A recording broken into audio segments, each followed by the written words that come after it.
আলোচ্য বিষয় বলার আগে বর্তমান চলমান পরিস্থিতি নিয়ে কিছু কথা বলা চাই।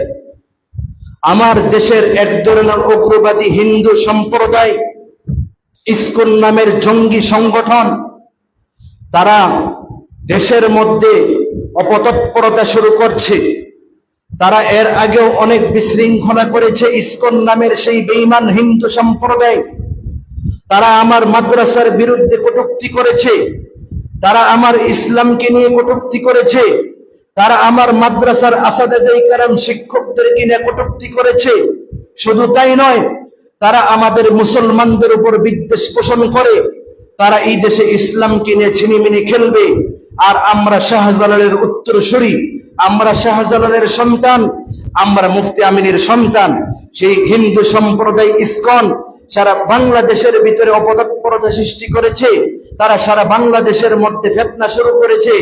আর আমরা শাহজালালের সন্তান ঘুমায় ঘুমায় আঙ্গুল চুষবো, এটা কখনোই হতে পারে না। ঠিক কিনা? জোরে আওয়াজ দেয়া বলো মুসলমান। এ মুসলমান, দিলের কান লাগায় শোনো। এই হিন্দু সম্প্রদায় সিলেটের জমিনে ছিল রাজা গৌর গোবিন্দ। সে সিলেটের জমিনে বলে, এই সিলেটের জমিনে আল্লাহ আল্লাহ বললে ওয়ালা কেউ থাকতে পারবে না, এই জমিনে আল্লাহর বিধান চলবে না। হযরত শাহজালাল রহমাতুল্লাহ আলাইহি তাহাজ্জুদের নামাজ পড়ে আল্লাহকে ডাক দিয়েছেন। আল্লাহু আকবারের ধ্বনিতে সেই গৌর গোবিন্দের মসনদ কম্পন হয়ে মাটির সাথে মিশে গেছে। বলেন সুবহানাল্লাহ। ও হিন্দু সম্প্রদায় ইসকন জাতি, তোমরা দিলের কান লাগায় শোনো। যদিও আমাদের শাহজালাল রহমাতুল্লাহ আলাইহি নাই, সৈয়দ ফজলুল করিম রহমাতুল্লাহ আলাইহি নাই, শায়েখ সন্দীপী রহমাতুল্লাহ আলাইহি নাই, মনে করিও না জঙ্গল ফাঁকা, জঙ্গলের বড় বাঘ নাই। এখনো জঙ্গলের ভিতরে জঙ্গলে বাঘের বাচ্চা আছে। ও দুশমন নাস্তিক বেঈমান ইসকন, ও হিন্দু সম্প্রদায়, তোমরা মনে করিও না শাহজালাল নাই, শাইখুল হাদিস নাই। কিন্তু ভালো করে মনে রাখিও, যদিও শাহজালাল নাই, কিন্তু শাহজালালের উত্তরসূরি, শাহজালালের সন্তান এখনো জমিনে আছে। ঠিক কিনা? জোরে আওয়াজ দেয়া বলো। এরে মুসলমান, কিসের এত ভয়? মুসলমানের অস্ত্র নাই, কিছু নাই। তোমার আমার মুসলমানের সবচেয়ে বড় একটা অস্ত্র আছে, আল্লাহু আকবারের ধ্বনি।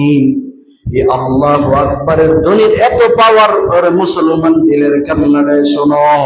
এই আল্লাহু আকবারের ধ্বনির আওয়াজ যখন পয়গম্বর মুসা আলাইহিস সালাম উচ্চারণ করেছেন, টপ লেভেলের বেঈমান ফিরআউন নামের বদমাইশকে আল্লাহ তাআলা নিমিষে শেষ করে দিয়েছেন। ঠিক কিনা? এর মুসলমান, এই আল্লাহু আকবারের ধ্বনি যখন ইব্রাহিম খলিলুল্লাহ উচ্চারণ করেছেন, টপ লেভেলের বেঈমান নমরুদ ধ্বংস হয়ে গেছে। ঠিক কিনা? এরে মুসলমান, আল্লাহু আকবারের ধ্বনির এত পাওয়ার।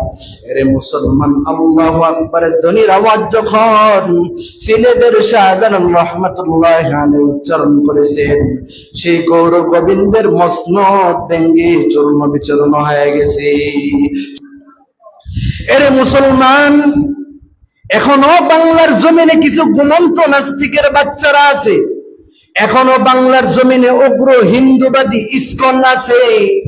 যদি তোমার পবিত্র জবান নিয়ে যদি আল্লাহু আকবারের ধ্বনির আওয়াজ দাও, জবানটা যদি গীবত মুক্ত হয়, সুদ মুক্ত হয়, মিথ্যা মুক্ত জবান হয়, এই পবিত্র জবান দিয়ে যদি আল্লাহু আকবারের ধ্বনির আওয়াজ দাও, এই হিন্দু সম্প্রদায় উগ্র জঙ্গি ইসকন আরো যত ঘুমন্ত নাস্তিকের বাচ্চা বাংলাদেশে আছে, এদের এমন পতন হবে রে, এদের লাশটা জমিনে খুঁজে পাওয়া যাবে না। ঠিক কিনা?